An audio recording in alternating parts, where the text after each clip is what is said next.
বলছে দুই কোলে কি হবে তোমার গো না পেলে খোদার রহমত গো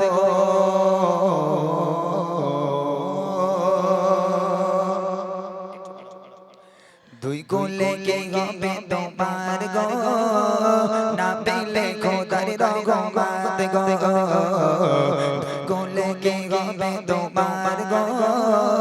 না পেলে খোদার রহমত গো চাও পেতে যদি ওই জান্নাত গো চাও পেতে যদি ওই জান্নাত গো নামাজ ছাড়া যে সব বেকার গো নামাজ ছাড়া যে সব বেকার গো গো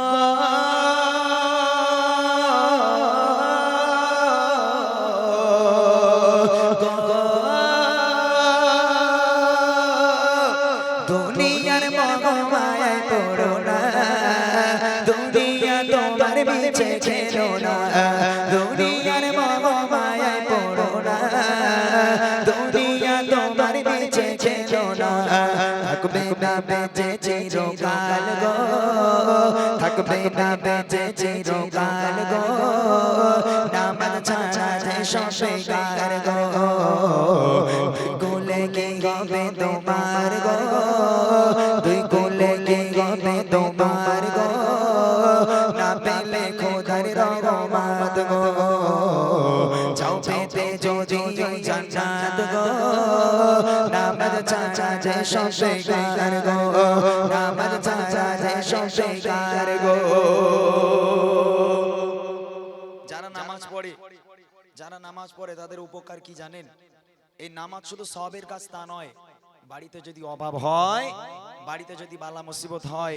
বাড়িতে যদি সব সময় আপদ বিপদ হয় এই নামাজ আপনাকে এই অভাব থেকে বালা মুসিবত থেকে আজকে রক্ষা করবে হেফাজত করবে আপনি নামাজ পড়ে দেখেন আপনার বাড়ি অভাব হবে না আপনি নামাজ পড়ে দেখেন আপনার দুশ্চিন্তা থাকবে না আপনি নামাজ পড়ে দেখেন আপনার বাড়িতে কোনোদিন বালা মুসিবত হবে না আল্লাহ পাক আল্লাহ তাআলা যে আল্লাহর হয়ে যায় আল্লাহ তার হয়ে যায় ওইজন্য আল্লাহ রাসূল আর একটা হাদিসে বলেন আসসালাতু মিরাজুল মুমিনিন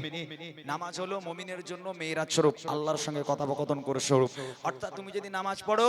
তাহলে মনে করো তুমি আল্লাহর সঙ্গে কথা বলছো আর আল্লাহর সঙ্গে যে বন্ধু করবে তার বাড়িতে কোনোদিন আল্লাহ ভাব দেবে না হাই হাই কত সুন্দর আজকের এই নামাজ 5টা মিনিটের জন্য আমরা নামাজ পড়তে পারি তাই কবি বলছেন নামাজে হলো বেহেশতের চাবি নামাজে পাবে সুখ শান্তি সবে নামাজে হলো বেহেশতের চাবি নামাজে পাবে সুখ শান্তি সবে নামাজ দুই কোলে পড়ো পার গো নামাজ দুই কোলে পড়ো পার গো নামাজ ছাড়া সব বেকার গো দুই কোলে কি হবে তোমার গো না পেলে খোদার রহমত গো চাও পেতে যদি ওই জান্নাত গো নামাজ ছাড়া যে সব বেকার গো নামাজ ছাড়া যে সব বেকার গো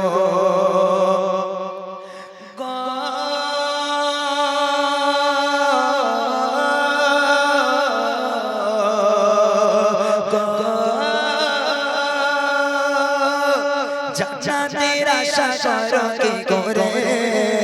খোদার ইবাদত বান্দগি ছেড়ে জান্নাতের আশা করো কি করে খোদার ইবাদত বান্দগি ছেড়ে মরণকে নাও করে শরণ গো মরণকে নাও করে শরণ গো নামাজ ছাড়া যে সব বেকার গো কোলে কি হবে তোমার গো দুই কোলে কি হবে তোমার গো না পেলে খোদার রহমত গো চাও পেতে যদি ওই জান্নাত গো নামাজ ছাড়া যে সব বেকার গো নামাজ ছাড়া যে সব বেকার গো নামাজ ছাড়া যে সব বেকার